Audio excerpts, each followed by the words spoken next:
So before we take a drive down memory lane, we want to give a shout out to all the newer folks. You may be asking yourself, okay, what is the Fast Saga all about? It's already too late. Okay, Dom, settle down. It's quite simple, really. It's about the cars, fast cars, romances, flag girls, flag girls, flag girls. But most importantly, Family. Dom Toretto and his family have been outwitting, outgritting, and outshifting their foes for 9 films now. So getting up to speed with our heroes might seem like a bit of an impossible task to anyone who hasn't kept up with the series. It's okay, we forgive you. I smell skanks. Staying true to character, Letty. But let's rewind to the film that started it all, The Fast and the Furious. This was our first introduction to the world of street racing and the lovable crew through the eyes of undercover cop Brian O'Connor, played by the late, great Paul Walker.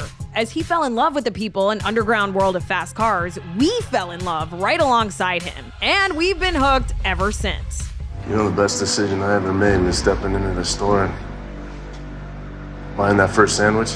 And listen, we'd love to do a deep dive into all the films leading up to Fast 10, but because we don't have, 20 years, let's punch the nos and speed things up a little. From what we've seen in the Fast 10 trailers, it looks like the movie leans heavily on the Fast 5 climax, where Dom and Brian obliterate the film's baddie, Brazilian drug lord Hernan Reyes, using a giant safe. Ouch. Turns out Hernan's son, Dante, played by Jason Momoa, who looks like he's having a ball, emerges from the shadows as the most lethal opponent the crew will ever face, fueled by blood revenge as he seeks to destroy Dom and his Family. After the events of Fast 5, it's revealed in Fast and Furious 6 that the accidental death of beloved character Han Lu, who has the greatest hair in the franchise at the end of Tokyo Drift, was actually a murder by none other than Jason Statham's Deckard Shaw, who is a former MI6 agent turned mercenary and Furious 7's villain. But what the F? I mean, is that Han and Deckard teaming up? What is happening? If you're confused, let me uncross your wires. So Han's death was actually faked by government agent Mr. Nobody, played by Kurt Russell, who hired Han to steal some dangerous tech. All that to say, Han shows up, definitely alive, and not exploded in F9, surprising Dom, Roman, Tej, etc., who still thought he was dead. We're feeling it too, Ludacris. We're feeling it too. But why is baddie Deckard Shaw looking heroic? Well, let's just say that Fast Saga has a thing for turning some of their villains into the good-ish guys. So in the 8th installment, The Fate of the Furious, Deckard Shaw actually ends up saving the life of Dom's infant son from the notorious cyber terrorist Cypher, played by none other than Charlize Theron. Oh, what's that? You didn't know Dom was a daddy? Well, neither did he. Surprise, Dom! You are the father! All this fuss over you. Okay, so back to Cypher. By the looks of it, she's still hanging around in Fast X and annoying the crew, especially Letty Ortiz, Dom's longtime badass lover and now wife. Don't you just love a furious lady fight in these films? And this one looks like it doesn't disappoint. Good morning, sunshine. You gotta be kidding me. It's possible there might be a Cypher Dante team up in this film, and that would be unfortunate. And you see that cute and worried looking kid there? Well, that's Dom's baby all grown up, who Dom aptly named Lil Brian, otherwise known as Lil B after his original partner in crime, Brian O'Connor. Hey, thought you could leave without saying goodbye.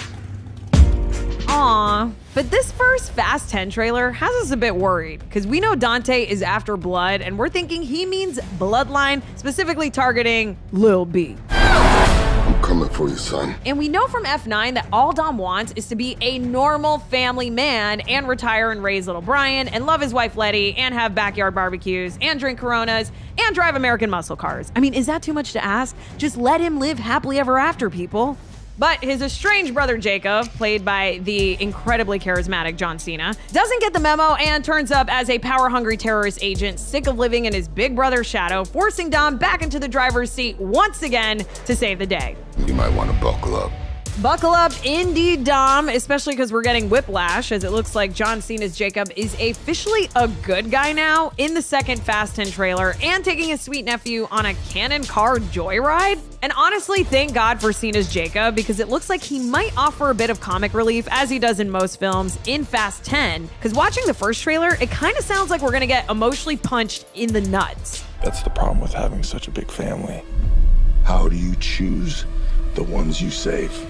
don't worry, Lil B, we're a little afraid too. I mean, who's gonna die in this film? We may need to bring a box of tissues because some big characters' lives feel like they're genuinely at stake, like permanently. And to make us even more nervous, here's what director Louis Letterier said, quote, "Not every character will make it out of Fast 10 alive. There's a war brewing, it's coming to an end, and it is a race to the finish. There will be some tremendous casualties." I mean, sir, did you have to use the word tremendous? I mean, look at the returning characters. Besides these two and a few newbies, we've come to really love this rambunctious and hard to kill group. I mean, sure, we love the crazy car stunts and drag races, the villains, the wild twists and turns, but it really all always comes down to these people, these characters who've really become family. And if you really think about it, there are so many A-listers in one film that are all major characters. Here's what the man himself, Vin Diesel, had to say about it. I don't think 20 years ago we would have ever imagined that there would be a long line of Oscar winners that would want to come be a part of this mythology.